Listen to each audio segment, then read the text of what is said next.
quotidianità europea.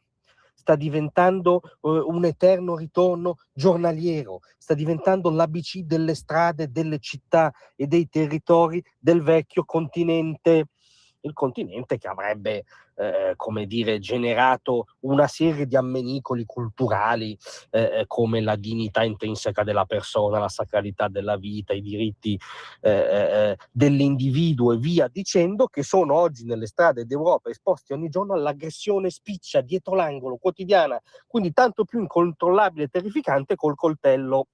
Lo diciamo perché a poche ore da quello che è accaduto a Milano, e cioè un 22enne di origine gambiana che ha sferrato 20 coltellate a una persona scelta a caso che usciva da un bar, avviene questo a Clermont-Ferrand, nel centro della Francia. Il canovaccio, cambiano i protagonisti, ma il canovaccio è identico. 34enne sudanese armato di coltello ha assaltato casualmente dei passanti nel centro della città e cercato di colpire con la lama anche un poliziotto alla gola, quindi con l'intenzione di imprimere una ferita mortale. L'aggressione è avvenuta in pieno giorno vicino alla zona della stazione, gettando nel panico un'intera cittadina, i turisti, i viaggiatori che passavano di lì e via dicendo. È intervenuta una pattuglia del gruppo di sicurezza.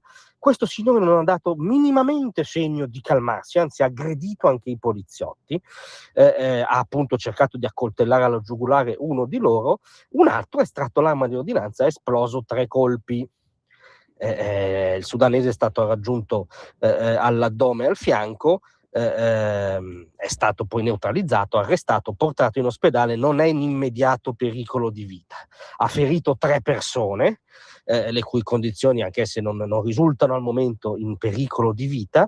Come riferisce Le Figaro, costui era già noto alle forze dell'ordine per precedenti reati che spaziano dalla violenza pubblica ufficiale alle minacce di morte assortite e via dicendo. Ma al di là dei dettagli di cronaca, è ormai l'elefante nella stanza, direbbe Bersani, che non possiamo ignorare.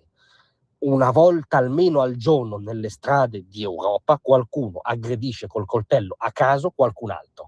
Quel qualcuno spesso è o un immigrato o un esponente di una seconda generazione o uno di origini extracomunitarie o un rifugiato. Non esprimiamo un giudizio etnico, diamo delle notizie e ci ostineremo e continueremo a darle perché spesso sono messe dal mainstream col dogma dell'accoglienza acritica e con la ritrosia politicamente corretta a nominare i fenomeni per quel che sono, il fenomeno Maranza per quel che è, il fenomeno seconde generazioni per quel che è, il fenomeno di comunità non autoctone che prendono il controllo con insito monopolio della forza di intere zone d'Europa. A furia di non nominare, quindi di non vedere tutte queste cose, ne accade una al giorno.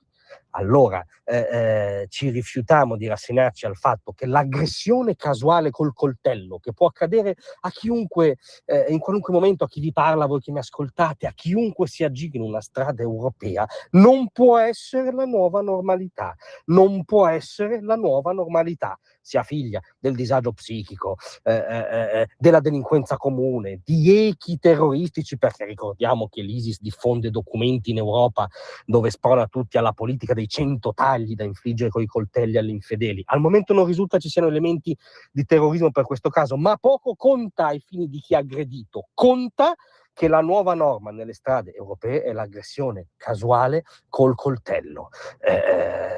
O la si accetta, e a giudizio di chi parla è inaccettabile, o bisogna prendere immediati provvedimenti drastici sotto il cappello della tolleranza zero, della tolleranza sotto zero con costoro, in nome delle libertà a cui i cittadini europei sono abituati da decenni, se non da secoli, e che rischiano di sparire così, non per una grande catastrofe, una grande guerra, per un'erosione quotidiana, per un pericolo quotidiano che viviamo, per sì una sottomissione strisciante e capillare a chiunque ci può accoltellare da un momento all'altro. La nuova normalità a base di aggressione casuale col coltello? Proprio no. Grazie a tutti, a domattina.